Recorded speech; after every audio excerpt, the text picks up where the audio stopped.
y'all, it's your girl Sakina and I'm back for another review. This is my review for the Real Housewives of Salt Lake City. This is the reunion special part 3.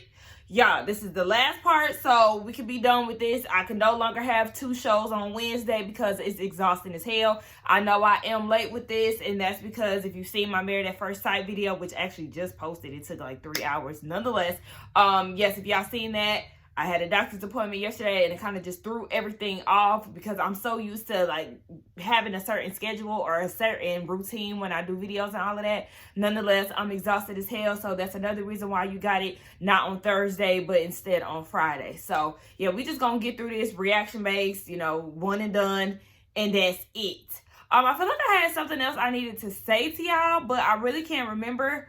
I don't know. But anyway, yeah, I'm just trying to get these videos out for y'all. Yes, this is the same day. So if you watch my Married at First Sight video, I definitely had a different outfit on. But, after I film, sometimes I'll be like, all right, I just want to get in something comfortable. I just be trying to put on clothes for y'all. But anyway, let's get into this review. All right, so I had to adjust my camera. So if it look a little different, that's why. But nonetheless, we start off with the husbands. And all the husbands are in attendance. Well, we know our girl Heather, she doesn't have a husband. But Seth and Mary's husband, step grandpa Pop, they're on the virtual side of things, and then the other husbands are actually there. Whitney, Lisa's, and Coach Shaw. Baby, I was very surprised to see Coach Shaw. I was not expecting him to be in attendance, but I said, okay, well, it's funny that you can be in attendance today with your busy schedule. Did they film this in Utah? Because I want to know. He damn sure made time for that. Maybe it's just, him and Jen moving in the right direction, which I would love to see regardless. Lisa is playing no games with her husband. So she did explain the reason why she threw his Rolex out the window. She said, baby, you forgot my birthday, okay? And he said, well, you can take the Rolex that you gave me back. And she was like, look, you gonna put that back on? If not, I'm gonna toss that bitch out the window. And that's exactly what she did. I mean, he found it because he's wearing it on the reunion. But I was like, baby, look, Lisa definitely runs John. I think that's his name. One of the viewers asked Coach Shaw, is football more important than your family because you didn't show up to Jen's father's funeral? And he was like, absolutely not. Like, basically he can do what he can. He said that he had been there throughout the process of the dad being sick. And he said that even at one point when he went to go visit him, the dad was only responsive to Sharif. And then Jen said, well, if you would have been there sooner, maybe his health would have improved. And I feel like that was a reach. And maybe she was just lashing out because she's going through a hard time watching her father transition. But yeah, he said that, he went to the wake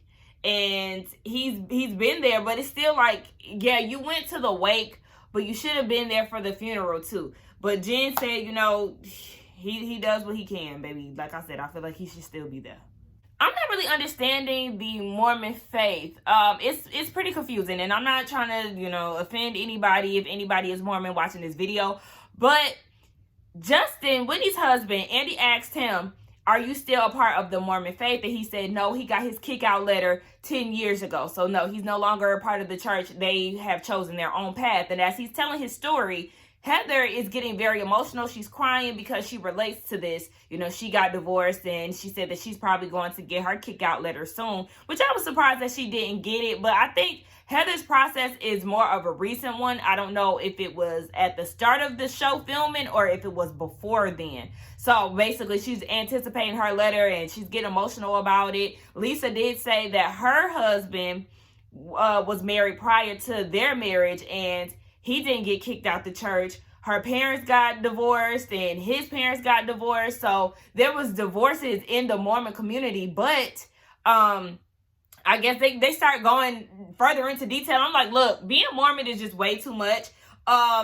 It's a lot. It's weird. It's confusing. I just said I didn't want to... They don't like black people anyway. Anyway, yeah. Like, I don't understand it because they start breaking this shit down. And I'm like... we don't do this down at the Baptist churches I go to. I ain't never heard nobody getting a kick out letter, baby. You just stop going if you don't believe. Like, this is too much. He asked Mary's husband, Robert Sr., what does he want the people to know or understand about their marriage? And he was like, I just don't like that grandfather junk. And he got all defensive. And I understand that.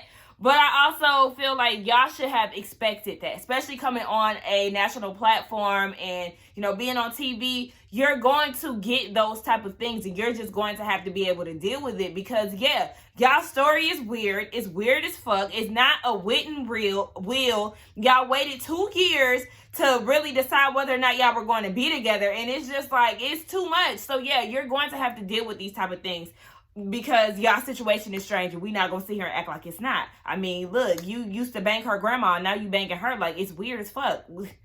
Now, Robert, you said that you and Mary didn't get married because of money. Then for what reason? What was the reason? Because we need to know. Because if it wasn't for the money, and then y'all went as far as praying on it and, you know, trying to get answers from God and all of that, but you was eyeing her back when you was with Mama, his ex-wife. He just referred to her as Mama. Okay, and he was like, you know, I'm nobody's granddad. I was 22 when I was with her. I was barely even a dad, or not a dad. But it's still like, y'all not making sense, bro. I'm not really understanding. Y'all, like I said, was on some weird shit. Y'all did it for the money. Mary definitely did it for the money. I don't know why he did it, but nonetheless, this shit is still crazy. Andy asked how Mary was as a first lady, and I still don't see it. He said that, you know, she's an equal. She's like a co-pastor or something like that, he said. But like I said, every time I see her preaching, it don't touch nor reach me. So, I mean, hey, like I said, if the people love it, go ahead and attend her church. But, I mean, it's a no for me personally. I like the husbands. I think I like all of them. Yeah, I pretty much like all of the husbands. You know, Coach Shaw doing his pep talk, you know, getting the people together. He apologized to Big Robert on behalf of Jen. He did say that's not her character. That was in the heat of the moment. No. Now, I was with you until you said that your wife be showing out. She need to go sit on somebody's couch. So, I mean, I can't really back you on that one, but you know, do your thing. Nonetheless, yes, I do like the husbands. Coach Shaw said, look, I am not about to go back and forth with you and the beef that you have with the women on this cast. So you need to make it right, okay? I'm going to stay out of it. If they rock with you, they rock with you. If they don't, they don't. He want his hands clean, and I feel him. There's no need to be going back and forth with these women, because that ain't your place. And then when they get on these type of shows, they make up the breakup all the time.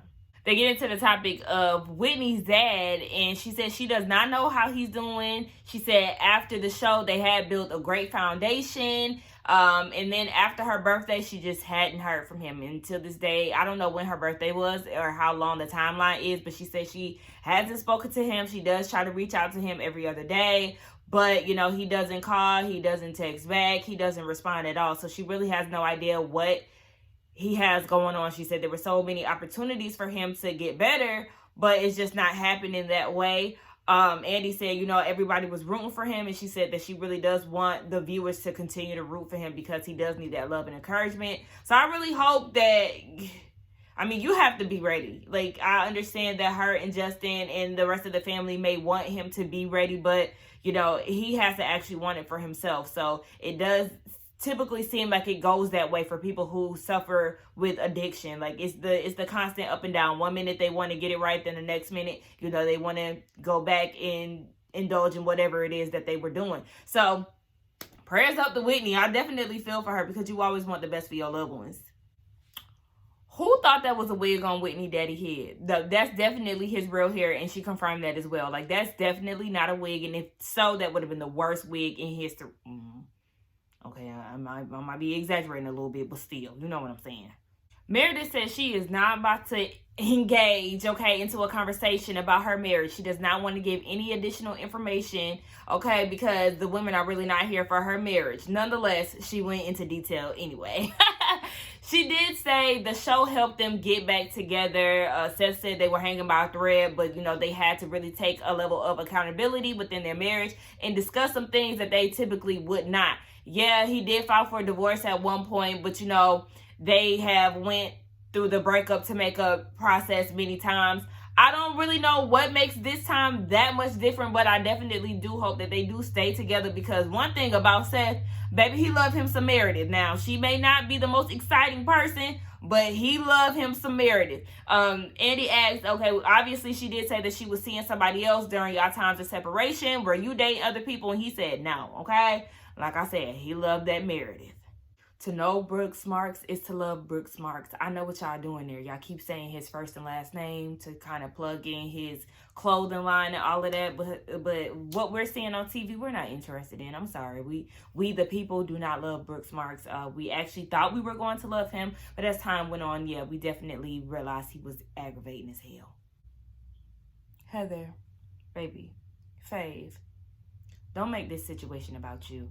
Now, we see that Lisa is expressing, you know, her love for Seth and Meredith and how she really wants them to win. And, you know, she's tearing up. She's about to cry and all of this. And then here comes Heather. She's interjecting, talking about, well, you just said 10 minutes ago that divorce isn't a big deal. And, you know, you divorce and you move on. But here you are showing these emotions. You got to realize, too, okay? It's all about connections. She's not that close with you. So maybe she could feel for you.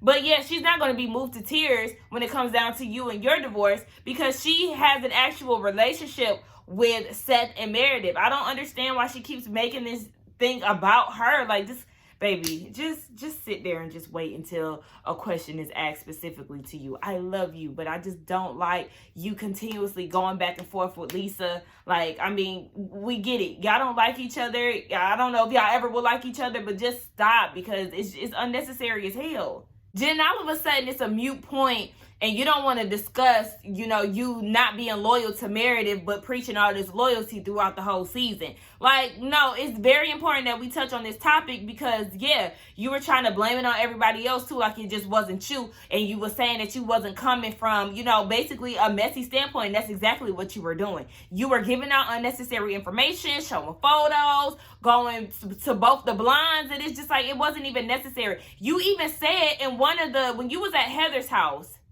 I don't know what episode, it was one of the earlier episodes. You was at Heather's house and you felt like they're defending Mary, so you're going to spill the beans about her separation, basically on some tit for tat shit. Now all of a sudden you trying to make it seem like you wasn't trying to be messy. Girl, get out of here. That's what I'm saying. Jen never takes accountability for any of the mess that she does.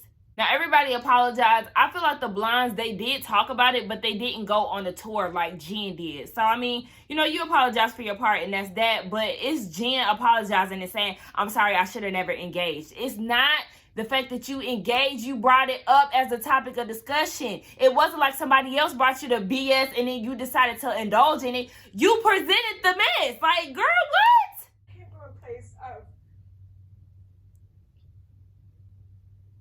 trying to hurt anybody. We get into Vegas and Jen said that she was still mad at Whitney because, yes, she apologized for, you know, the time and the place of delivering the news of the brunettes being scared of her. But when they got to Vegas, you know, she was thinking like, okay, Whitney also said that, you know, the Blondes are really not her friends. So she was trying to figure everything out. But listening to that, I'm like, okay, that still doesn't give you a reason to be mad at her. Let it go. I think it's funny that Andy asked the cast who thinks that Jen preaches loyalty, but she doesn't give it back. Everybody raised their hand with the exception of Lisa. Now, Lisa, you should already know this is definitely true. I don't understand why you didn't raise your hand because this is facts in which you see for yourself. So, yeah, at this point, do you have an alliance? Because I need to know, like, what's going on here? You can still be honest. Or are you afraid of Jen? Lisa, then I have another question. Like, how do you think that makes Meredith feel? Because you go so hard for her, but yet you know that Jen definitely stabbed your best friend in the back, and you can't even admit to her, you know, wanting something out of somebody that she isn't giving to everybody else. So, Lisa, what's up with that? Now, Meredith was like, I got a simple yes or no question for you, Jen. If I would have did the same thing that you done to me, would you consider me loyal? And she said no. And then Jen said, but it wasn't just me. Girl, yes it was. Yes it was. Yes it was. You were the one spreading the mess. Somebody knocked her upside her head. Who was it? Was that Color Me Pink who be calling her Octagon? Baby, she is in a world of delusion. I cannot stand people who act like this. See, now, I don't know if a viewer asked that or whatever, but remember I did say it was funny that Meredith had an issue with Lisa wanting to befriend Jen, even though, you know, she put all her best friend's business out there as far as her marriage. But she was like, yeah, that's the same thing that you got mad at Jen for, you know, for feeling like she was trying to make you pick sides between her and Mary. Now, Meredith said, yeah, it was just a little odd to me because it's like, you've seen what she's done, but, you know, I mean, it is what it is. And I just don't understand. Like, I get, yeah, Lisa, you can be friends with who you want to be friends with. I don't see that being an issue, but I think it is an issue that you're going to sit there and act as if these things didn't happen. Not Jen going in on my girl Heather talking about she get her dresses from the dress barn. First of all, girl, no ma'am. Second of all, she said that, you know, she thinks she's an actress and she's really not. The only role she'll get is as a manatee or Shrek. Now, they just went to commercial. Now, I'm going to fast forward in a little bit, but I'm just trying to process this. Like, where you see that at, Heather? Because if she said that, you need to really be done with her because no, ma'am. She said it. She said it. She said that she don't remember, but she wasn't going as hard, you know, to fight against it, which makes me definitely believe that she said that shit. Mary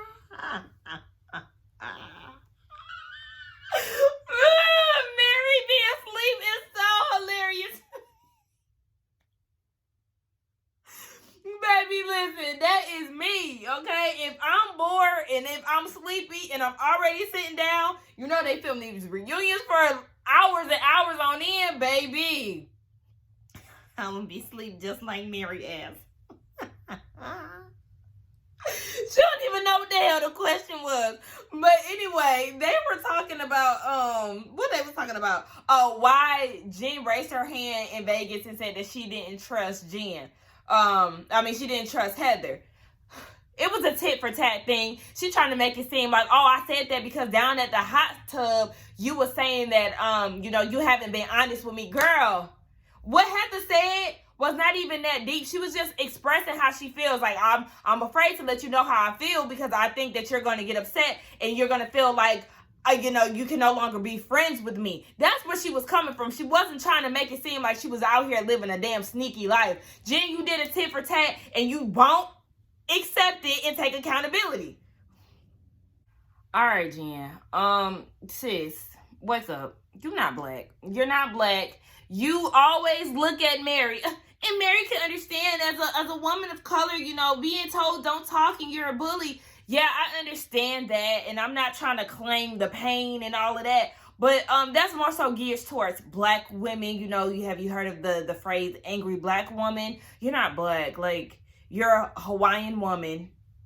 I don't know what, you know, Hawaiians really go through as far as, like, you know, being racially profiled and things like that. So I'm not going to take away her pain. However, I just need her to stop doing that thing with, like, Mary can understand. Mary knows because not all of our experiences are the same. The black experience is not the same as, you know, a Hawaiian experience. I can't necessarily say that, but you know what I'm saying? Like, girl, stop doing that. And just, you was wrong. Deal with it. You was doing the most. And just deal with it. See, this is another reason. No, ma'am. No, ma'am. You were definitely behaving very aggressively when y'all was down in Vegas. First of all, you flipped the fuck out of nowhere for no reason because things were not going your way and people were not siding with you over some bullshit. Like, girl, get a grip. You slapped Heather's hand and it was not even that deep. You got into Whitney's face and was doing all of this when it was not even necessary. Those women were literally blindsided. They had no reason why you spun into a damn angry tornado. Like, yes, you were definitely being angry. You were being extra. And then she talked about, you know, as a woman of color, no, that's not going to work here for you because you doing too much. Like I said, you are not a black woman. So just stop it. You cannot play victim when the proof is in the pudding. You definitely threatened to drown Whitney in her lake behind the house, somebody lake. So just stop. That's what I'm saying. Like, you acting like a victim and saying, oh, you know, as a woman of color, a colored person, you know, it's more likely that we'll go to jail. Well, baby, you said it. Like, you said it. I don't like where this is going because even Mary seemed like she's speaking out of turn. Like, the blinds don't make it seem like they're better than her or Jen. Like, I don't understand where they're coming from. They do not have that. They're flipping this whole narrative so Jen could be the victim. And I understand Mary doesn't want to go back into, you know, the negative side of things with Jen, but it's just like, y'all loud and wrong when it comes down to this. And I don't like this. I'm ready for this to be over with because I don't like this. The blondes, everybody on the show, I never got a racist vibe from them. Baby, listen, I don't know what's going on behind the scenes because Whitney, you are associated with somebody who was down at the Capitol on January 6th. But I'm just saying, as far as what we've seen on this show, I don't know. Listen, I don't know. Maybe Jen has seen some things that we haven't seen, but it just seems like all of this is extreme, and it's giving me a sense of Jen kind of deflecting so she really won't have to deal with the BS that she, had caused throughout this season. Don't talk while we accuse you of things you didn't do. Don't talk. And I just want to say this because I understand people of color is not just, black people. It's multiple. So the black experience may not be the same as someone who's Hispanic or someone who is an island Pacific or someone who is from the Middle East, what I'm saying? So it's just like, I understand that, and I don't want to water down Jen's experience as a woman of color. I'm just saying, I feel like she was using this as a way to get out of her wrongdoings. Like, you were not innocent in this situation, and you flipped it and reversed it, and now all of a sudden, they're the ones in the wrong, and you just got away with it because you threw race into it when you were the one who was wrong. So, yeah. At this point, I don't even really care how this ends. They're, saying their final pieces now. And at this point, I'm just fuckless, I don't care. I don't like the way it ended. I don't know if I just said that again. But, yeah, I'm just really fuckless with this. I'm glad it is over. I am very happy with the season. I enjoyed it. I ain't gonna say very happy, but I was happy with the season. Hopefully they bring it, maybe even add somebody else a little more exciting next season, because the blondes and Mary are pure snooze fest. So yeah, if they could find some other people, maybe some younger people who are willing to, fly down a pole with Whitney and all of that and really have a good time, then, we could get down with that. But anyway, y'all let me know what y'all thought about this episode. Don't forget to like, comment, and subscribe to my channel, and I will see y'all in the next one. Bye.